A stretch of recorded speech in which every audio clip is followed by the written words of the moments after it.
Halo semuanya, lagi pada ngapain nih? Karena ini menurut gue ya, NFT itu bakal jadi masa depan. Web 3.0, Web 3.0 itu bakalan jadi masa depan. Dan konten kreator tuh masa depannya cerah banget sih menurut gue di NFT ini. Apalagi kalau misalnya NFT udah mulai di masuk atau udah mulai diadaptasi sama banyak orang Indonesia. Asli. Lu pakai kue apa? Gue biasanya pakai Ultimate Nutrition yang gold standard. Cuman kemarin lagi habis, sekarang baru pakainya BPI. BPI gue juga nggak tahu singkatan apa. Gue sih bilangnya Budi Purnama Iskandar ya kan. Gue pakai BPI. Oke. Oh, ternyata banyak yang belum tahu ya tentang NFT ya. Temen gue ini udah ngasilin ratusan juta dari NFT. Ternyata banyak yang belum tahu. Oke, abis dari hari ini kita bakalan tahu ya. Kita belajar bareng-bareng sama si Nasir. Ntar gue liat nih, si Nasir udah masuk belum? Nasir, gue invite. Oh, katanya dia 5 menit dulu katanya. Mungkin mau ke toilet dulu. Oke. Di sini siapa yang tahu kripto? Cryptocurrency. Yang belum tahu, yang belum tahu. Apa itu cryptocurrency? Belum tahu. Coba tulis. Yang belum tahu kripto, apa yang siapa yang belum tahu kripto? Coba tulis. Oke. Ini gue live, harusnya gue bisa sambil nonton-nonton YouTube, cuman di sini karena gue pengen mencerdaskan kehidupan bangsa dan biar bangsa-bangsa Indonesia, anak-anak muda ya, yang gue care,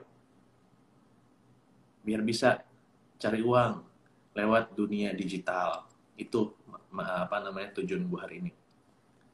Belum tahu, belum tahu. Oke, belum tahu. Bitcoin, yang belum tahu Bitcoin tulis belum tahu Bitcoin. Coba, belum tahu Bitcoin, tulis. Loh, kok si Nasir nggak bisa join sih? Coba Nasir, belum masuk. Belum tahu Bitcoin, tulis.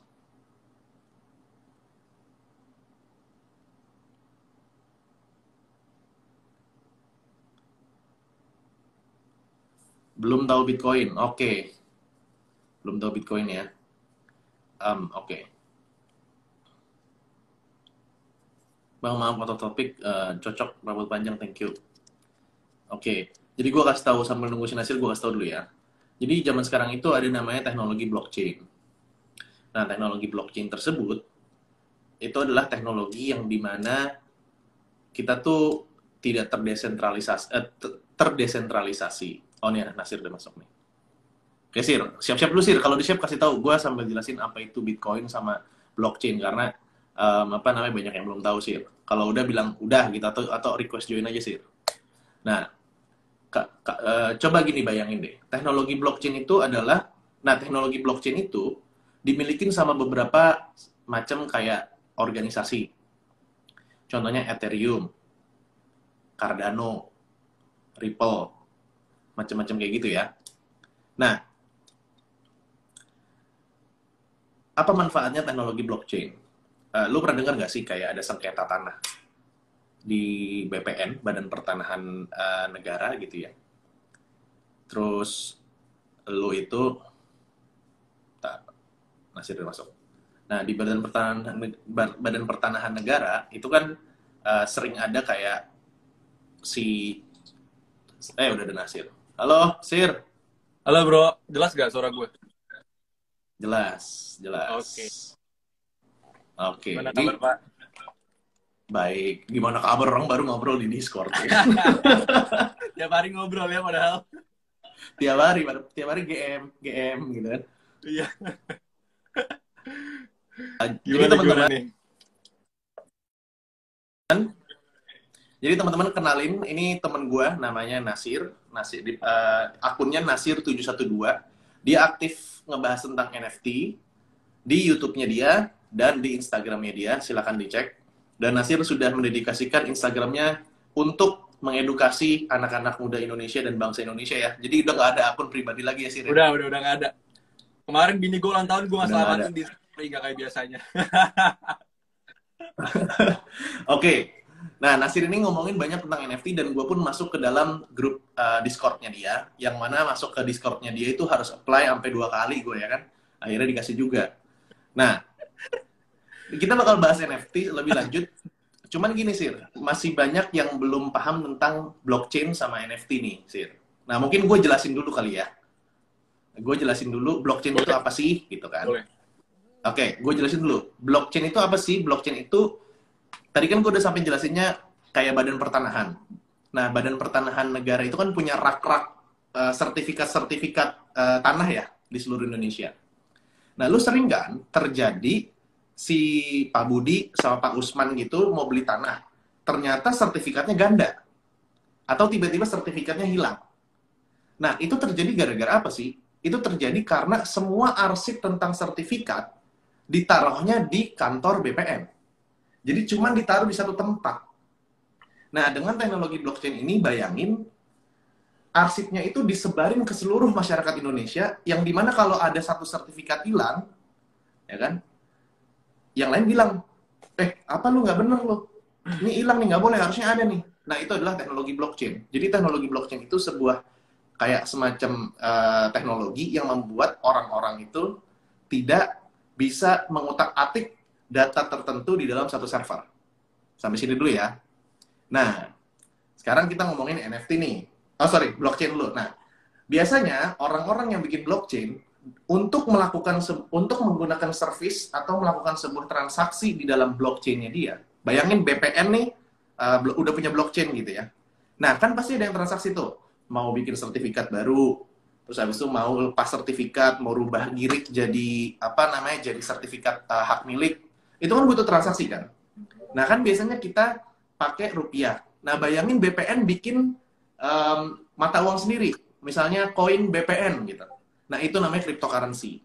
Jadi cryptocurrency itu untuk bertransaksi di dalam si blockchain tersebut. Sampai sini nangkep ya? Itu dulu deh yang paling gampang, nanti lu tinggal Google. Nah, sekarang yang menarik NFT nih. Tapi sebelumnya, monggo diperkenalkan dulu nih, Nasir, kepada teman-teman Ogut. Anjay. Halo semuanya, salam kenal pada seluruh followernya Bang Ogut. Iya, jadi gue kenal Bang Ogut tuh udah dari semenjak bulan Oktober ya. Bang Ogut, kita join grup WhatsApp waktu itu bareng kan, sharing-sharing masalah NFT. Gue di situ cerita masalah gain gue, masalah loss gue. Dan semenjak gue nyebur ke NFT itu, awalnya gue kira NFT itu cuma jualan gambar ya. Mungkin semua orang berpikiran seperti itu, termasuk Bang Ogut ya. Pas gue nyebur, gue pelajarin kan tentang NFT. Gue kaget banget. Karena ternyata ini jauh dari jualan gambar, jauh banget. Gambar itu cuma kayak media depannya doang. Tapi di balik itu bener-bener ada mekanisme baru, funding mechanism, sama social mechanism yang gue gak pernah temukan di tempat lain. Dan menurut gue, kenapa NFT ke depan bakal sukses banget? Karena dua part ini. Dan yang paling gue suka adalah ternyata setelah gue pelajarin, NFT ini bisa banget di-adapt ke semua industri. Jadi dari awal cuma mikir aja buat jualan art doang, sekarang bener-bener kayak semua bisnis, semua industri itu bener-bener bisa adapt ke NFT. Bisa tap in ke NFT. Itu yang gue suka. Gitu. Dan gue tuh ngeliat NFT itu kayak ibarat, gini Bang Ogut. Jadi gue dari dulu pengen banget jadi investor ya. Gue kan bisnis nih, tapi gue pengen banget jadi investor juga. Cuma gue nggak punya duit miliaran buat invest ke orang, dan itu duit yang siap hilang gitu kan. Gue nggak mau, ya kan. Nah tapi semenjak adanya NFT nih, kayak kita ibarat invest di bisnis. Oke? Lu invest di bisnis temen lu nih, lu dapat sertifikat. Lu invest, let's say 20 juta. Bulan depan ya tiba-tiba omset jadi 200 juta. Sertifikat lu nih yang harganya 20 juta, naik dong bulan depan. Of course kan. Problemnya, ketika lu mau jual, lu harus punya network. Itu problemnya. Dan sertifikat ini, kalau lu mau jualan ke orang US, ya nggak bisa. Karena mereka juga ngerti ini bahasa Indonesia sertifikatnya. Ya kan? Nah, kalau di NFT, berlaku untuk semua, di seluruh dunia. Ini yang gue suka. Terus yang kedua, lu nggak perlu network untuk jual sertifikat itu. Lu nggak perlu network, karena di situ ada wadahnya. Yang mana perputaran uangnya, itu di OpenSea aja, itu tembus per hari 300 juta dolar. 300 juta dolar cuma dari user 270.000. Itu berarti gede banget ya. Dan untuk ukuran sertifikatnya itu sangat liquid.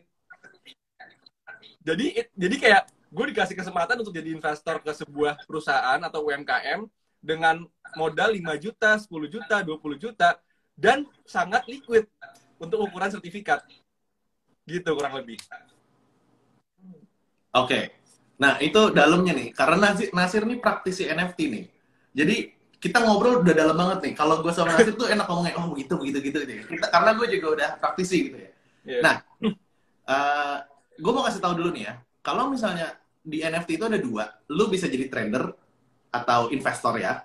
Atau lu mau jadi yang buat NFT-nya. Cuman balik lagi dulu nih, Sir. Bisa nggak jelasin ke teman-teman Ogut nih? NFT itu apa sih? Jadi NFT ini binatang apa gitu loh? Kok tiba-tiba rame, terus banyak yang bilang dapat duit dari NFT gitu. Boleh sih, silakan. Jadi sebenarnya awamnya ya, NFT itu sebenarnya kayak digital asset sih, non fungible token atau token yang nggak bisa, yang nggak ada fungsinya pada awalnya, gitu. Jadi digital asset. Sebenarnya sama aja kayak lu, let's say lu punya karya, terus lu upload di Instagram. So basically sebenarnya di gambar itu ada kodenya kan. Itu sebenarnya NFT juga, cuman kata NFT itu dipopulerkan di dunia blockchain. Sementara kalau lo upload di Instagram, Instagram itu masih internet. Jadi ada dua nih, ada internet sama blockchain. Internet itu terletak di Industrial Revolution 3.0. Sementara sekarang udah masuk ke 4.0. Atau nama lainnya lagi kalau internet tuh udah masuk ke Web 2, blockchain itu udah Web 3. Yang dimana perbedaan paling mendasarnya adalah di servernya. Kalau di internet, servernya centralized. Oke? Siapapun bisa nge-hack. Bahkan founder dari Facebook pun pernah nge-hack. Ya kan? Pernah klik kan obrolan dia, gambar-gambar dia dari laptop dia pernah klik, pernah ke-hack gitu loh. Nah, kalau di blockchain, uniknya, nggak akan pernah bisa di-hack. Gue nggak akan jelasin teknisnya ya, karena mungkin terlalu dalam nih. Cuma intinya, apa yang kesebar data di ekosistem blockchain tersebut, di protokol blockchain, itu nggak akan bisa ke-hack, nggak akan bisa ke-edit, nggak akan bisa ke-remove. Itu kenapa mahal banget demand dari si blockchain ini. Dan alasan kenapa Bitcoin naik banget ya karena ini, bukan karena monkey business or whatever it is gitu. Karena blockchain-nya ini. Jadi udah inevitable lah untuk masuk ke perkembangan revolusi berikutnya 4.0 yaitu blockchain gitu. Nah, NFT itu digital asset di dunia blockchain. Kalau tadi lo upload gambar di Instagram itu cuma di dunia internet atau ekosistem internet, sekarang di NFT ini itu di dunia blockchain. Yang which is jauh lebih further, jauh lebih maju. Kayak gitu gambarannya. Oke, itu udah mewakili sih. Nah, gue bikin lebih sederhana lagi. Balik ke contoh BPN tadi. BPN itu adalah blockchain-nya. Badan Pertanahan Negara, blockchain-nya. Nah, kalau lu mau bikin sertifikat tanah, atau mau merubah GIRIK jadi sertifikat hak milik, itu kan ada transaksi. Lu harus bayar ke negara kan? Untuk merubahnya dan lain-lain ya, jasa-jasanya ya. Nah, itu pakai cryptocurrency. Atau ibarat kata koin dari BPN gitu. Oke. Nah, NFT ini adalah si sertifikat tanahnya yang merepresentasikan lu tuh punya aset di dunia nyata tanah Kafling 5 blok B721. Itu NFT-nya. Nah, jadi lu punya hak atas tanahnya. Tapi bedanya kalau di dunia NFT, hak lu itu bukan atas tanahnya, tapi atas gambar tersebut yang dimana bukan cuma gambar. Banyak yang bisa dikerjain dari si gambar ini. Kurang lebihnya seperti itu. Betul nggak penjelasan gue, Bro Nasir? Bener banget. Jadi gambar ini sebenarnya cuma media doang.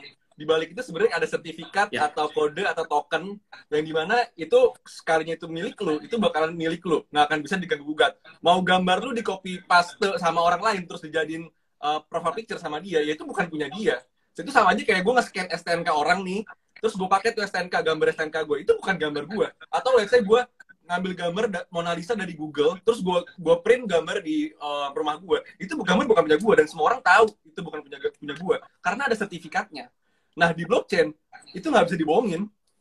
Semua data kebuka. Itu namanya decentralized finance, atau keuangan terbuka. Gitu. Itu yang menarik. Jadi lu nggak bisa bohong di sini. Nggak ada lagi dunia tipu-tipu. Jadi kalau emang itu beneran punya lu, ya itu punya lu, gitu loh. Nggak bisa ngaku-ngaku, gitu. Oke, nah berarti semuanya gue tanya dulu nih, udah nangkep belum nih? NFT itu gambaran besarnya kayak gimana? Again ya, lu mengerti tentang NFT ini nggak bisa cuman nonton live kita. Tetap lu harus riset di Google. Karena gue sama Nasir aja belajar NFT dari September.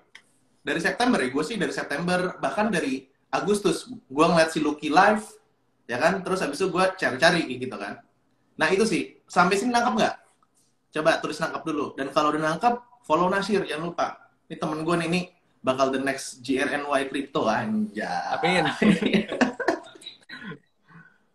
Masih bingung. Masih bingung? Oke, masih bingung. Kalau misalnya masih bingung, ke Google nanti abis ini, coba cari tahu NFT apa sih. Udah banyak artikel-artikel Indonesia yang ngebahas tentang NFT, oke? Nah, ada Gue saranin nonton YouTube abis yang like, paling video pertama gue sih, Bang Ogut. Ya, Video lu pertama cek gue Nasir.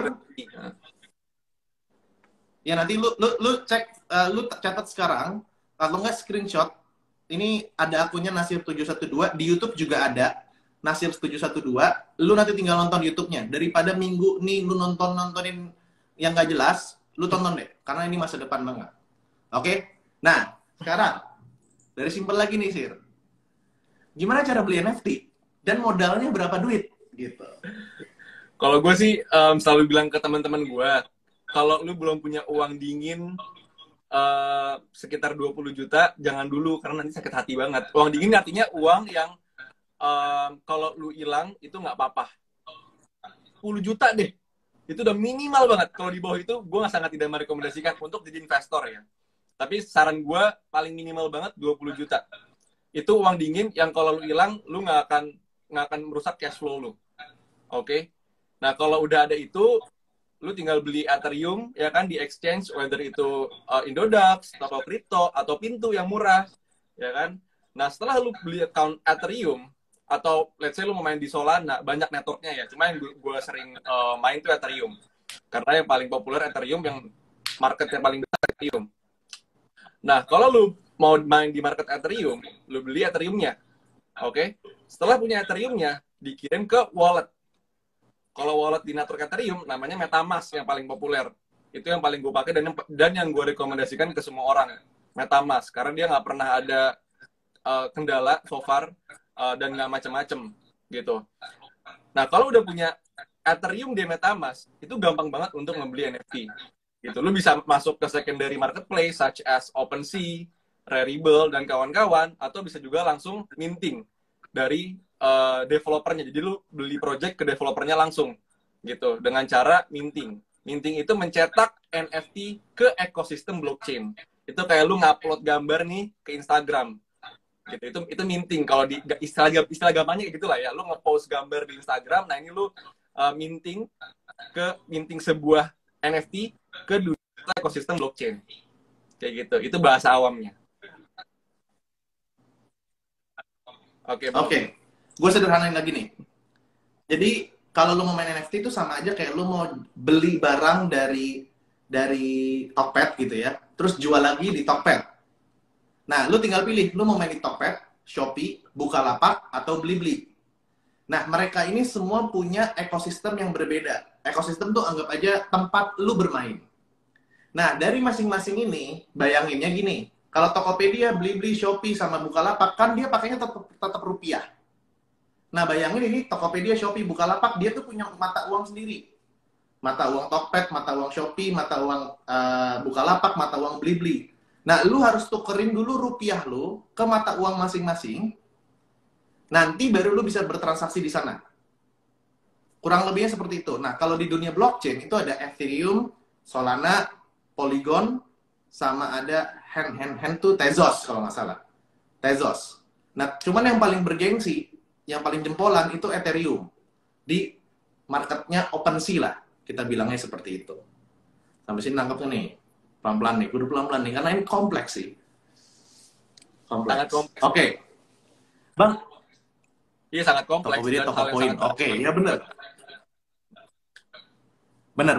Tapi kalau lu udah mulai dari sekarang, lu tuh jadi orang yang early banget, dan trust me, ini sama kayak gue dulu 2018 bikin konten tentang edukasi, di mana orang semua pada bikin vlogging.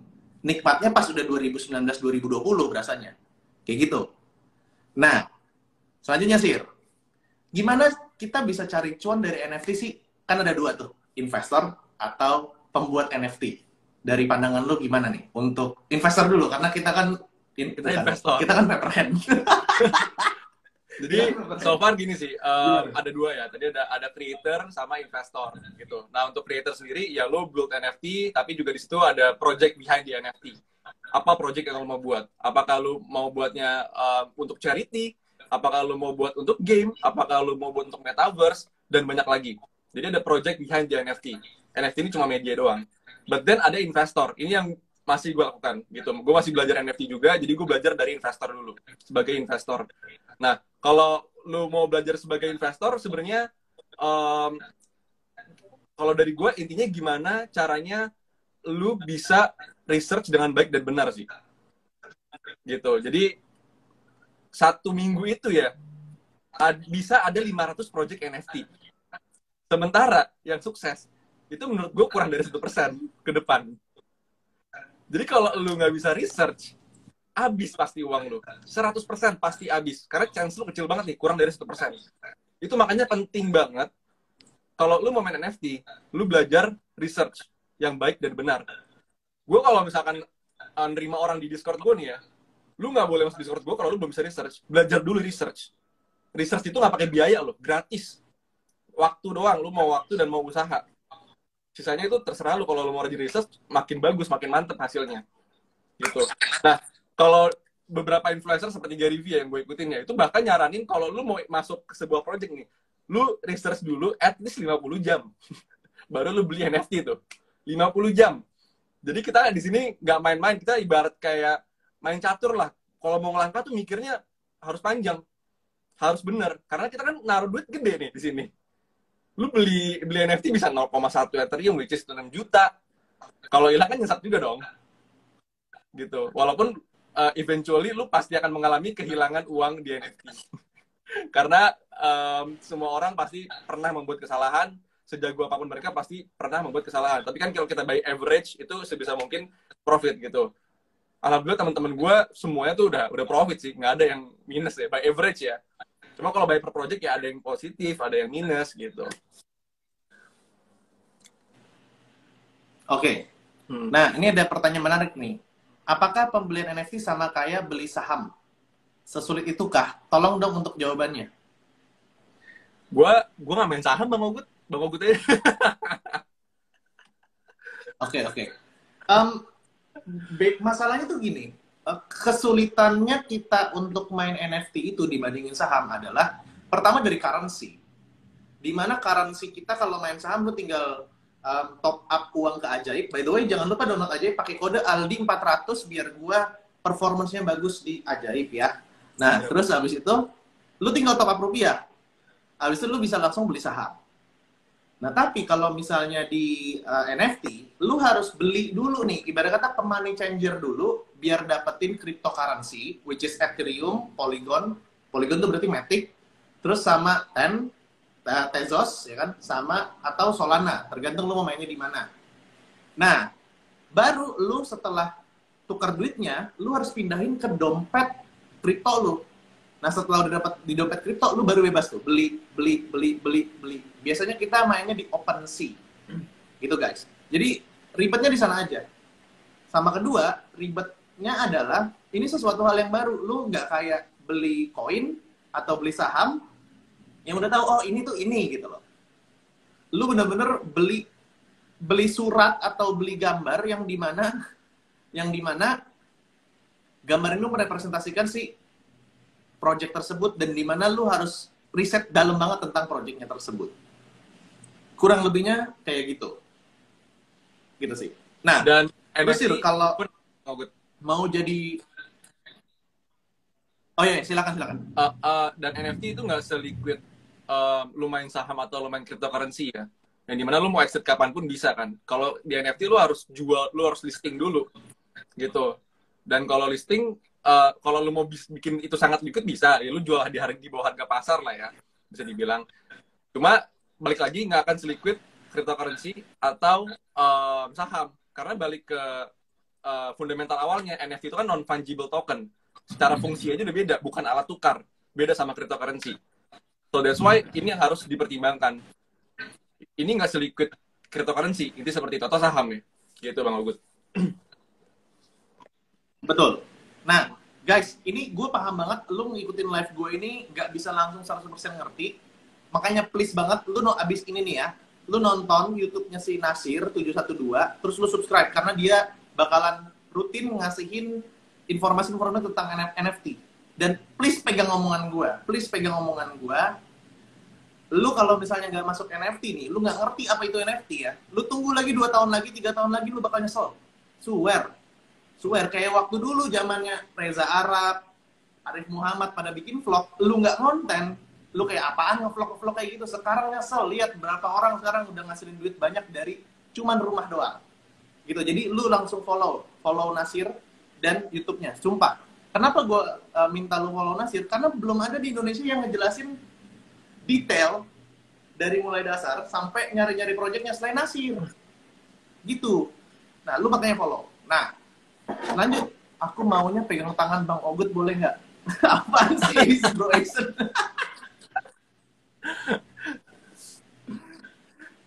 Oke, nah selanjutnya kalau misalnya kita mau bikin NFT gimana, Nasir? Karena kan banyak juga orang yang desainer atau 3D artist, dia tuh pengen juga ngasilin uang dari NFT. Karena dia sering sakit hati lah kalau dapetin project dari temennya, cuma dibayar thank you, atau bayarnya tuh murah banget. Nah, dari sisi investor tuh, lu bakalan beli project yang seperti apa nih, Sir? Jadi gini, banyak juga yang nanya ke gue, dia pengen bikin NFT, ya kan? Terus yang selalu dilontarkan pertanyaannya ke gue itu gimana caranya NFT-nya laku, gitu. Nah, sebenarnya kalau menurut gue balik ke fundamental awalnya dulu, NFT ini itu bisa strong karena adanya community.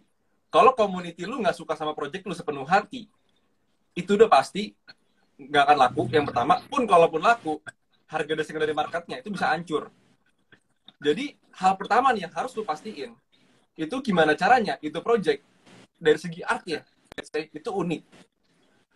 Gue bagus ya, karena bagus itu relatif. Lu kalau lihat gambarnya Gary Vee ya mungkin lu bilang jelek. Cuma kan itu original, itu kan kayak original by him dan itu sangat otentik karena itu digambar sendiri sama dia. Dikala influencer lain pakai third party untuk bikinin NFT-nya. Contoh Shaquille O'Neal. Ya kan? Nah, jadi gimana caranya art yang lu punya by concept itu unik. Belum ada NFT lain yang seperti itu. Nah, terus yang kedua, by utility. Kira-kira kalau orang punya NFT lu nih, utility-nya apa? Apakah akan bisa ketemuan di dunia nyata, in real life? Apakah bisa ntar integration dengan berbagai macam metaverse? Apakah nanti bisa masuk ke game yang dimana gamenya itu play to earn ke depan? Jadi ada utility-nya. Karena gue sendiri sebagai investor, kalau gue mau invest di NFT, itu hal yang gue lihat, itu yang pertama community, ini yang paling besar. Yang kedua itu adalah foundernya, atau portofolio dari founder. Oke? Ini makanya penting banget untuk creator membesarkan personal brand mereka. Kalau bingung cara gedein personal brand, konsultasi sama Bang Ogut. Oke? Terus yang ketiga, itu utility. Nah, yang ketiga ini menurut gue sama rata lah ya, by portion. Utility dan art. Kadang art lebih penting, tapi kadang juga utility lebih penting. Tergantung dari project-nya. Tapi dua yang paling besar nih, yang pertama itu community, yang kedua founder. Oke? Jadi jangan sampai nama lu jelek, karena sekalinya jelek, itu ke depan bakalan susah. Kalau portofolio lu dari pertama, kedua gagal terus, yang ketiga ke depan bakalan susah. Pastiin project-nya bener-bener unik, bener-bener bagus. By art, by utility. Apalagi kalau lu belum punya founder nih, lu yang nomor 2 belum punya portofolio, let's say. Jadi nomor 3 sama 4-nya, utility dan art, kalau bisa bagus banget deh. Biar apa? Biar bisa menjual. Karena kalau 3 ini nih, founder, utility dan art udah bagus, biasanya community yang growth itu juga bagus. Karena mau bagaimanapun, ketika orang mau tap sebuah project, itu mereka research dulu, bukan langsung jadi komunitas, bukan. Itu mereka research dulu, kalau emang mereka tertarik, mereka mencoba jadi community-nya. Oke? Nah, kalau mereka ternyata betah banget di situ, ya kan, terus mereka suka dan jadi proud ownership terhadap NFT-nya, itu yang jadi mahal tuh. Kalau semua orang di community-nya proud ownership ya dari NFT yang lu punya, itu yang bakalan jadi mahal NFT. Karena semua orang nggak bakalan jual dari marketplace. Mereka mau keep itu like for the rest of your life gitu. Let's say gitu ya. Kayak gitu Bang Agut. Oke. Simpelnya gini lah. Lu nggak bisa sebagai desainer cuman ngejual ya udah gambar gue bagus. Ada yang mau beli nggak? Nggak bisa. Karena pertanyaannya orang nanya, kalau gue udah beli gambar lu apa? Cuman bagus doang gitu. Ya kan? Karena yang gambarnya bagus banyak juga selain lu. Kurang lebihnya gitu. Lu bisa bikin gambar ikan. Yang lain juga bisa bikin gambar ikan. Lu bisa bikin gambar ikan punya sayap. Yang lain juga bisa bikin gambar ikan punya sayap. Nah, pertanyaannya adalah, kenapa saya harus beli gambar ikan Bapak Budi ini? Nah, nanti dilihat kan, oh Bapak Budi ini punya story nih, punya cerita. Dia tuh seniman dari Bali, punya studio di Bali, punya art gallery di Bali, dan dia sangat berkontribusi ke komunitas artis-artis di Bali, pelukis-pelukis di Bali. Ya orang mau beli. Tapi kalau misalnya kita bocah kemarin sore, yesterday evening kid gitu ya, baru datang tiba-tiba, saya punya art nih, beli dong. Ya, ada mungkin yang beli, cuman kemungkinan kecil.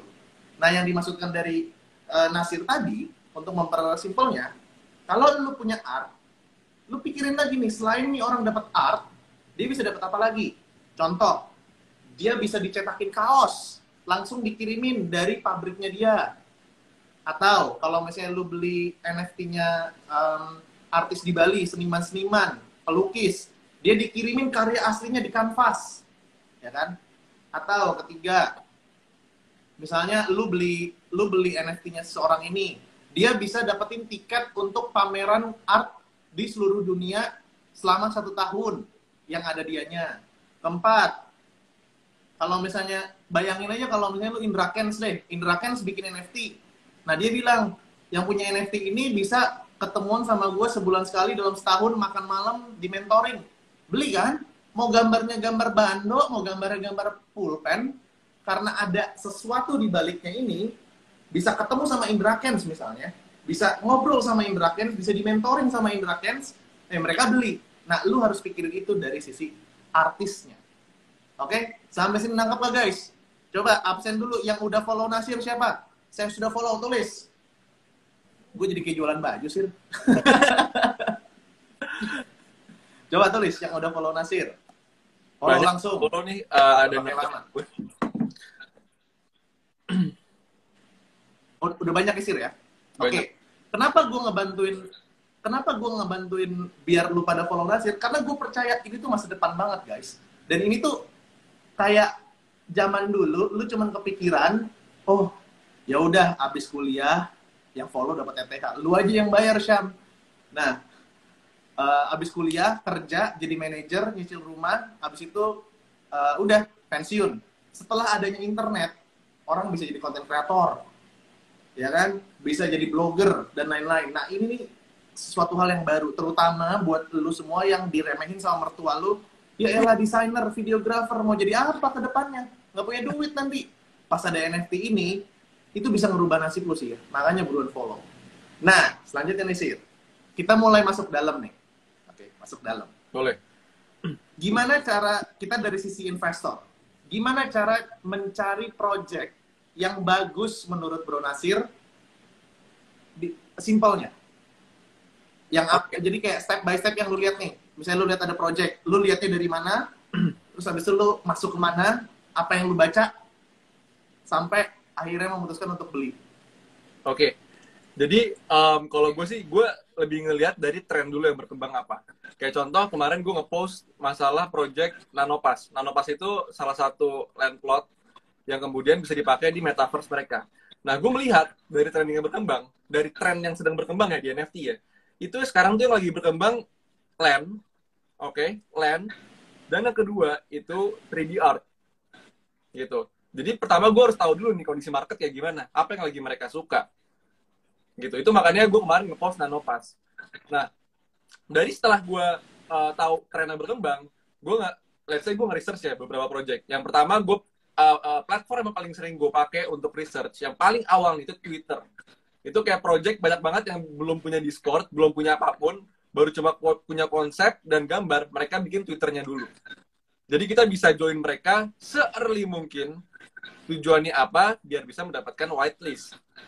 Oke? Karena lu being early itu di NFT atau di dunia teknologi manapun itu sangat mahal. Ya kayak lu beli Bitcoin zaman 2014 harga Pizza Hut kan juga itu being early kan, itu mahal banget kan. Dan kalau lu jual sekarang 900 juta, berarti kan 700 juta gitu kan. Nah, jadi being early ini ada ada harganya lah, mahal gitu loh. Makanya lo harus punya Twitter dan main di sini. Oke? Nah, setelah lu lihat Twitternya, gue ngelihat niat enggaknya project itu bisa jalan, biasanya dari artnya. Karena mereka belum punya Discord nih. Post Twitternya masih sedikit, ya kan, nge-tweetnya masih sedikit, belum punya Discord. Yang pertama kali gue lihat ya artnya, mau nggak mau. Oke? Jadi artnya nih, dia niat gak sih? Kalau lu lihat project yang gue share kemarin, Nanopass, atau yang kemarin banget yang gue share, Prime X, itu artnya niat semua, men. Mereka emang beneran bikin project yang bagus. Mereka emang beneran punya visi yang bagus, sehingga dia nge-hire desainer yang bagus dengan konsep yang kuat gitu loh. Nah, setelah lu lihat artnya nih, oke nih artnya unik banget, belum ada yang kayak gini. By overall, menurut gue ini akan punya tren yang bagus. Setelah itu lu cari tahu foundernya. Biasanya foundernya itu ikutan nge-tweet dan di-retweet sama Twitter dari si projectnya. Nah, dari situ baru tuh background checking dari si foundernya. Apakah dia punya portofolio? Apakah dia sebelumnya pernah terjun di NFT? Karena ini menurut gue poin plus banget. Ketika dia pernah terjun di NFT, itu menurut gue dia bakalan tahu cara memanuver value di NFT. Oke? Sehingga ketika lu beli, ini udah paham NFT. Gitu. Nah, lu background checking nih, foundernya siapa, developernya siapa, artisnya siapa, itu bisa di background checking. Oke? Nah, setelah lu follow Twitternya, lu cari tahu foundernya, kalau emang lu suka, lu tunggulah announcementnya terus kan. Sampai akhirnya mereka buka Discord. Oke? Nah, Discord ini adalah platform paling bagus untuk berkomunitas. Platform community paling bagus itu Discord. Bukan Clubhouse. Clubhouse gue udah gak tahu, pernah tahu kemana. Nah, Discord ini bener-bener kayak Clubhouse, tapi versi jauh lebih lengkap. Dan fiturnya tuh kayak untuk keperluan komunitas itu lengkap banget menurut gue. Oke? Nah, di Discord ini, lu coba engage sama foundernya, ya kan? Lu coba lihat cara foundernya nge-deliver info kayak gimana. Terus, lu lihat roadmap lebih detailnya itu dari Discord-nya. Dia bisa share di situ karena di tweet itu terbatas kan kata-katanya kan. So that's why mereka share di Discord. Oke, roadmap detailnya itu. Lu cari tahu tuh. Jadi, nah kalau emang udah bagus semua nih, kalau gue pribadi ya, gue bakalan hunting whitelist-nya. Whitelist itu adalah jadi kayak slot khusus buat lu beli di fase pre-sale. Sehingga apa? Ketika projectnya over demand, lu nggak perlu rebutan sama yang lain. Lu udah pasti dapat jaminan NFT-nya. Oke, kayak Nanopass gue dapat whitelist-nya. Banyak orang yang dapat whitelist-nya, jadi rebutan di public sale sehingga dapat.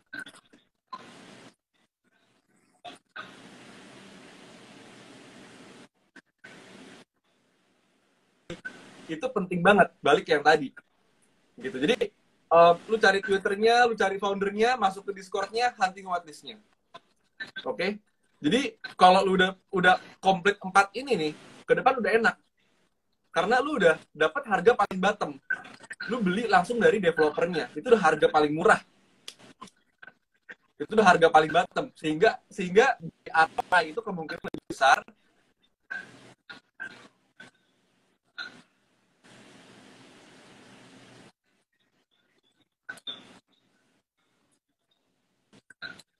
mendapatkan whitelist. Kalau emang jika bagus banget ya. Kayak gitu. Kurang lebih kayak gitu Bang Ogut.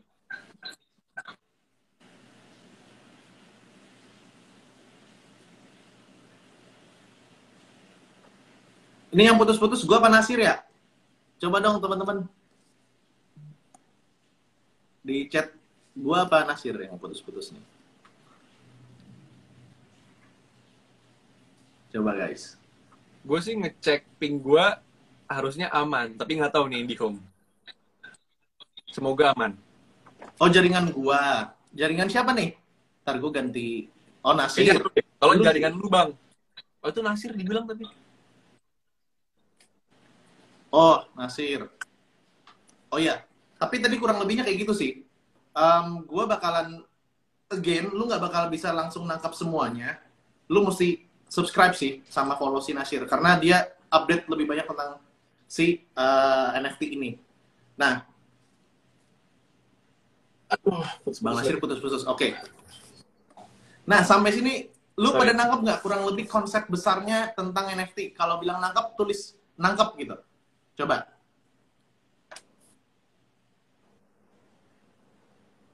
Oh, Bro Nasir yang ini. Padahal gue lagi Gue hujan sebut. loh di sini. Sorry ya guys, gak tahu nih kenapa. Di komputer gue sih aman aja ya internet, tapi nggak tahu nih kenapa. Oke. Coba, gue lagi nanya nih. Nangkep nggak kurang lebih konsep besarnya?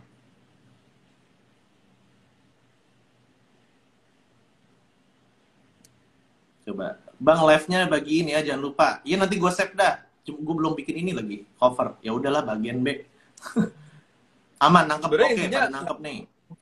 gak akan bisa langsung paham sih, to be honest. Gue jelasin YouTube panjang banget aja, in total like udah mungkin belasan jam gitu ya.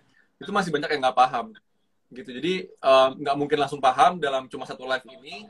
Again, butuh lagi research di YouTube, di Twitter boleh, di Discord boleh, ya kan. Dan yang paling penting menurut gue adalah experience. Semakin lu terjun, semakin lu berpengalaman, itu udah pasti makin mantep deh. Oke, tadi dia bilang, Bro Nasir buka workshop katanya. Waduh, waduh. Kan gue udah share bro, free di YouTube semuanya. Cukup Iya. gitu. Oh, ada pertanyaan menarik tadi sih kelewat. Apa hubungan NFT sama metaverse? Nah, kan sekarang orang mungkin udah pahamnya metaverse nih. Tapi Ya. NFT ini tuh kayak ya udah metaverse apa, NFT apa. Nah, boleh sih jelasin. Ini menarik nih. Apa hubungan NFT sama metaverse? Jadi gini ya guys, kalau kita bicara metaverse itu kan sebenarnya lebih connect ke VR ya. VR dan mungkin beberapa AR. VR itu virtual reality, AR itu augmented reality. Nah, kenapa orang itu banyak yang terjunnya dari NFT dulu? Karena by funding mechanism, NFT itu bener-bener enak untuk kumpulin upfront money atau modal awal yang besar. Contoh, Clonex kemarin. Clonex by Artefact. Harga mintingnya itu 2 Ethereum. Lu kali di atas 10.000 berapa? Ya kan? Berarti kan 20.000 Ethereum. Yang mana kalau dirupiahin berapa tuh Bang Ogut? 60 juta kali 20.000 Ethereum. Coba ya. Ini sekitar ratusan M sih. 60 juta kali 20.000. Itu 1,2 triliun. Langsung dapat dalam waktu setengah jam. Jadi secara upfront money gede banget dong. Dan lu yang beli, lu langsung bisa dapat nih karakter-karakter early adapter dari project Clone X Artifact ini. Yang kemudian dibeli Nike ya. Oke, Artifact ini dibeli Nike. Nah, once mereka karakter-karakternya itu bisa diintegrate ke metaverse lainnya, lu akan bisa pakai NFT lu nih atau karakter yang lu punya di metaverse tersebut. Karena mereka terletak di ekosistem yang sama ke depan. Ke depan ekosistemnya blockchain. Oke. Okay? That's the connection antara NFT dan ke metaverse. Kayak gitu. Oke. Simpelnya metaverse itu adalah dunianya nanti. NFT itu adalah itemnya. Ya. Dan kalau misalnya di sini pernah ada yang main game Ragnarok nggak?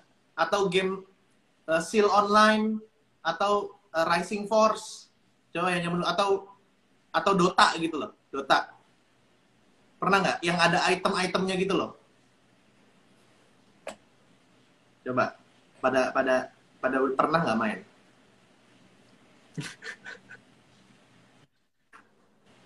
Ini dia memang lama nih ininya, apa namanya, chatnya masuknya nih. Agak delay ya, bro. Iya, IG Live emang delay. Oke. Pernah nggak? Gue mabuk nih. Pada join doang ya. Dota, oke, Dota pernah. Nah, bayangin di dalam game tersebut kan ada item-item ya. Kalau Dota tuh gue main terakhir Dota 1 ya, ada Aghanim, Sangeasa, ya kan, Dagon gitu-gitu ya. Bayangin, terus kayak ada bajunya, armornya, ya kan, skinnya gitu-gitu. Bayangin NFT itu ya item-item itu, yang dimana item tersebut punya kode Kalau itemnya rare, itu cuma punya lo. Nggak ada lagi orang lain di dunia ini yang punya. Dan itu bisa dijual, ditukar sama cryptocurrency, yang dimana lu nanti juga bisa duitin ke rupiah cryptocurrency tersebut. Itu hubungan antara NFT dan Metaverse. Oke. I think ini lumayan berat sih, Sir. Lumayan berat sih, Bro Nasir. Karena lumayan parah berat, karena sesuatu hal yang baru banget. Dan kita juga, ini kita termasuk masih early adapter banget kan, Sir, ya? Benar. Kita masih early adapter banget, jadi emang agak susah untuk dipahaminya. Cuman silahkan nanti dicek lagi YouTube-nya Nasir, dan lu harus googling. Nah, sekarang, kalau saran dari Bro Nasir nih, untuk kita anak-anak muda, baik dari background apapun ya, desainer, content creator, yang kerja kantoran, pengusaha, apa yang harus kita siapin untuk kita bisa nggak ketinggalan metaverse ya? Karena pasti the big thing nanti. Oke. Sebenarnya yang paling pertama yang harus disiapin yaitu duit sih. Oke, jadi harus banget punya liquid. Yang tadi gue bilang kalau bisa minimal 20 juta. Karena kalau di bawah itu ruang geraknya itu gue khawatir kecil banget. Oke, ruang geraknya ya. Nah, terus itu modal pertama yang nggak bisa dihindari lah, yaitu balik lagi ke awal, liquid atau uang.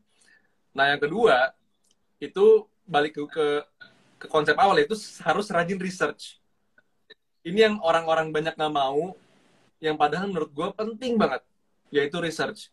Research dari segi apapun itu.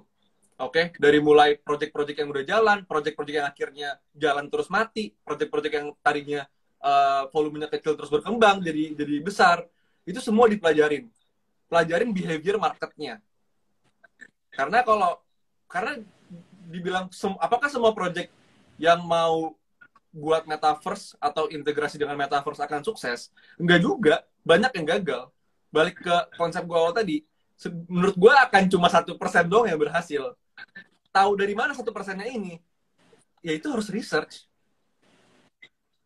Gitu. Jadi kalau lu nggak research, lu cuma blindly masuk ke berbagai macam project, ya itu berarti 99% kemungkinan besar uang lu hilang. Jadi dua itu yang menurut gue paling penting harus dipersiapkan. Lu tabung dulu nih, kalau belum punya duit dingin, tabung dulu, ya kan? Terus yang kedua, kalau research, lu punya internet, lu punya handphone, dari sekarang mulai research. Lu baca tuh, kenapa Nike masuk ke Artifak, kenapa dia beli Artifak, kenapa Adidas mau kolaborasi sama Punks Comic, Board TPA Club, ya kan?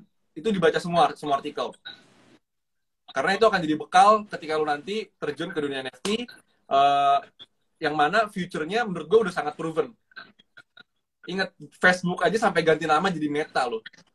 Seoptimis itu metaverse akan terjadi. That's why dia mau ganti nama. Perusahaan terbesar di dunia, ganti nama gitu aja. Berarti kan optimis banget ya.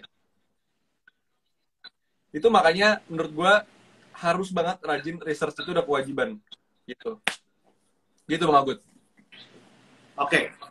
Itu dari sisi investor, Sir. Lu ada dari sisi artisnya nggak? Yang mau masuk ke Hotmin. Pause dulu. Lu udah Hotmin nggak, Min? Lu udah Hotmin nggak tuh, Sir? Cek dulu. Tertinggalan lu. Ada coy, Hotmin coy. Ya udah, gue sambil jelasin lu Hotmin deh. Nah, gue punya saran juga buat yang para kreator di dunia digital kalau misalnya mau mempersiapkan masuk NFT. Yang pertama pastinya ilmu ya. Tadi banyak yang nanya online course NFT ada apa enggak? Nggak ada. Jadi gue nggak pernah nemu online course NFT, dan syarat menurut gue ya, kalau online course NFT sekarang ya, kayaknya lu cuma diajarin yang lu bisa cari di YouTube gitu loh. Cuma diajarin yang lu bisa cari di YouTube karena udah banyak banget gitu ya. Nah, kecuali nanti kalau orang-orang di Indonesia udah mulai masuk ke NFT, nah mungkin mereka bakalan ngajarin kayak semacam gimana cara bikin project NFT yang benar, marketingnya dan lain-lain. Itu yang pertama. Kedua, wajib banget lu bangun personal brand. Karena kalau misalnya orang cuma upload gambar, terus habis itu nunggu yang dijual banyak. Tapi kenapa orang bisa laku? Karena pasti personal brand yang tadi Nasir bilang, dia pasti cek siapa foundernya. Bukan ujung-ujungnya yesterday evening kid tiba-tiba upload gambar. Enggak. Sama yang ketiga adalah lu harus build harus belajar gimana caranya membangun sebuah komunitas yang aktif, bukan cuman lu ngumpulin orang di Telegram atau ngumpulin orang di Discord tapi nggak ada program apanya ke depan, program apanya ke depan. Yang keempat, lu harus belajar bisnis. Karena basically NFT ini bisnis. Contoh, kayak yang tadi, lu beli NFT ini, lu bisa ini, bisa ini, bisa ini, bisa ini. Itu kan salah satu aktivitas bisnis, yaitu value chain, kita ngomongnya. Bahasa anak kuliahnya mah value chain. Atau gimana caranya kita bisa memberikan sebuah manfaat dari produk yang kita jual untuk orang yang membelinya tersebut. Jadi biar lu tuh bisa bikin sebuah produk yang orang lain tuh ngeliat, ih bermanfaat banget nih kalau ikut kalau beli produknya dia. Itu sih dari gua. Jadi persiapin, dan ini masih super early banget, dan Indonesia belum terlalu banyak orang yang ngerti NFT, dan di seluruh dunia aja rata-ratanya orang yang belum tahu NFT itu dari hasil survei adalah 70%. Tadi gue lihat di Twitter, 70% orang belum tahu apa itu NFT. Jadi kalau lu udah mulai dari sekarang, nggak usah masuk dulu, at least lu riset, lu perbanyak ilmu lu bisa jadi sesuatu hal yang big nanti pada saat NFT udah mulai mainstream, kayak gitu. Nah, sekarang kita open question kali ya, mungkin tiga question kali ya, Sir. Lu masih ada waktu nggak, Sir? Boleh? Oke, yang mau nanya, gue sambil lihat di kolom komen ya, di question box ya, nanyanya ya. Nah, cara join Discord itu gimana? Contoh sertifikat Anda. Oke, belum ada yang kira-kira taruh berapa duit, bro? Join Discord. Oke, ini ada yang menarik nih, Sir. Join Discord itu caranya gimana dan kira-kira taruh berapa duit, bro? Join Discord. Nah, boleh jelasin ya Discord itu apa gitu, Sir? Discord itu basically platform buat community. Gue dulu taunya ya kalau Discord itu kayak buat chattingan, voice call, kita sambil main game. Oke, dulu taunya itu doang. Ternyata jauh banget di atas itu. Banyak banget fitur yang ditawarin Discord, apalagi untuk keperluan komunitas. Jadi kalau misalkan lu mau butuh apapun, info, terus connect ke berbagai macam website, integrasi, itu banyak banget di Discord. Nah, caranya itu gampang banget sih. Lu tinggal install Discord doang, terus lu masuk aja ke berbagai macam project, itu free kok. Nggak sama sekali keluar duit kalau cuma sekedar join Discord doang. Gitu Bang Agut, kalau dari gue. Oke, jadi Discord itu kayak WhatsApp, aplikasi WhatsApp. Discord itu kayak aplikasi WhatsApp. Lu tinggal download aplikasi namanya Discord, itu gratis. Lu daftar kayak lu download WhatsApp aja, dan lu nggak perlu taruh duit di Discord sama sekali. Itu sih. Monggo, ada pertanyaan lagi nggak nih? Oke. Tanggapan lu mengenai Ghost Buyer, dia jual harga tinggi. Ini nih. Monggo nih. Tanggapan lu mengenai Ghost Buyer, dia jual harga tinggi dan kemudian dibeli lagi buat naikin harga. Gimana tuh? Kayak ini, kayak ojol kan? Order fiktif, opik. Order fiktif, ya kan? Ini gimana nih di dunia NFT? Gimana bro? Dia beli harga tinggi, terus dijual lagi untuk? Enggak, jadi lu bikin, anggap lu selfie gitu loh, Sir. Terus lu minting list di OpenSea. Oke. 2 foto gitu kan. Nah, yang pertama lu beli sendiri gitu loh. Lu beli ke wallet lu sendiri gitu loh. Harganya 15 Ethereum. Akhirnya floor price-nya jadi 15 Ethereum. Nah, menurut lu gimana? Ya menurut gue kalau emang gak ada value proposition di NFT lu, ya orang juga gak bakal ada mau beli kok. Mau itu floor price 15 Ethereum juga. Semua ujung-ujungnya tuh balik ke value proposition kok at the end of the day ya. Ya kalau bicara value proposition itu dari mana? Dari community, founder, utility, sama art. Udah. Kalau bicara dari hype, dari order fiktif itu mah ujung-ujungnya juga bakalan hancur. Gitu Bang Agut. Dan ingat bro, kita di OpenSea nggak cuma ngeliat floor price, kita ngeliat activity bro. Kita bisa ngeliat transaksi-transaksi yang terjadi apa. Kalau misalnya transaksinya ternyata wallet lu doang cuma beli satu, ya kita nggak bakalan masuk gitu sih. Oke, terus katanya tadi ada yang bilang, jangan asal di Discord, hati-hati banyak scam sama penipuan. Nah, ini penting banget. Gue cuman satu aja, pesan gue kalau misalnya lu nanti main Discord dan masuk NFT, jangan asal klik link, itu intinya. Jangan asal klik link ya. Sama kayak lu di DM Instagram, jangan asal klik link kalau lu nggak tahu nih linknya apaan. Oke. Oke. Ini Sir, boleh menarik nih. Penjualan NFT apakah harus dalam bentuk digital kah? Dalam bentuk desain doang kah? Hmm. Kalau penjualan NFT basically bisa banget dalam bentuk desain doang. Apalagi kalau lu udah punya portofolio.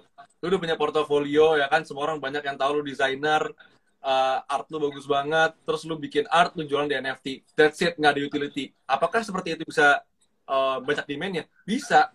Tapi tergantung dulu portofolionya. Kalau lu bukan siapa-siapa ya orang ngapain beli gambar lu? Mau sebagus apapun gambar lu, kalau portofolionya nggak ada itu susah banget untuk laku. Menurut gue ya. Kalaupun laku ya satu dua, tapi nggak akan bisa masif. Like lu bisa ngasilin miliaran sampai puluhan miliar tuh nggak bisa. Oke, gue tambahin. Apakah harus dalam bentuk digital? Yes, NFT itu intinya file digital yang ada visual atau audionya. Ada juga kok orang yang uploadnya musik, ada juga orang yang uploadnya animasi, ada juga yang uploadnya video. Jadi bisa. Tapi yang tadi Bro Nasir sharing adalah yang paling penting, setelah dia beli NFT lo itu, dia dapat apa? Itu yang lo harus pikirin. Astagfirullahaladzim. Petir ya. Nah, ini menarik nih. Oke.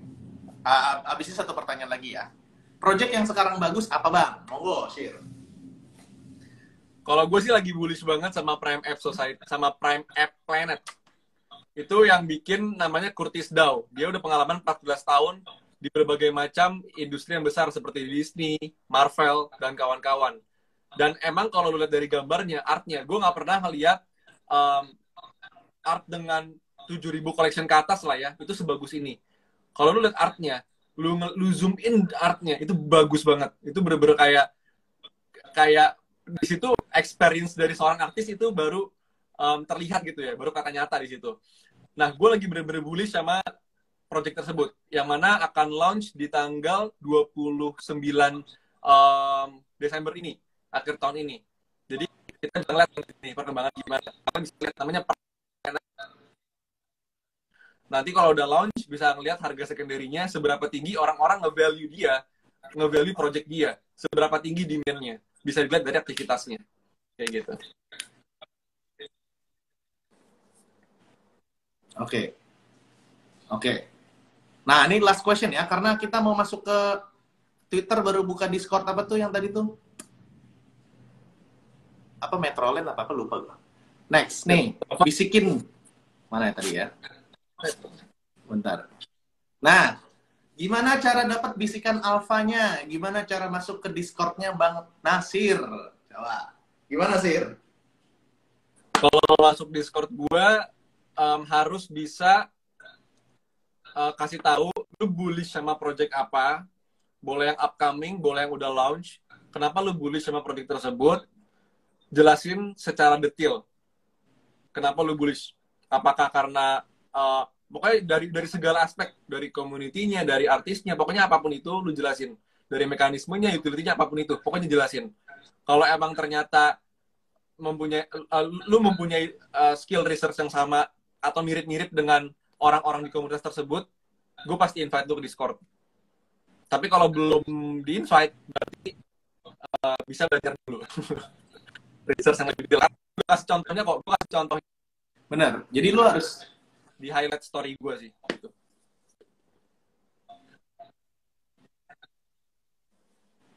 Oke. Oke nih, ini kita udah 1 jam. Thank you banyak Sir udah mampir ke sini dan mencerdaskan kehidupan bangsa. Dan buat lo yang belum follow Nasir, langsung follow.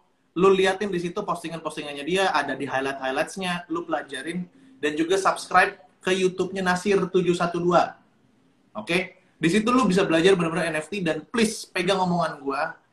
Sekarang nih, di akhir 2021, lo nggak belajar NFT, 2 tahun lagi lo nyesel. Swear. Pasti. Oke? Sir, thank you banyak, Sir. Thank you banget Bang Ugut. Thank you banget ya guys sudah nonton. Thank you banyak.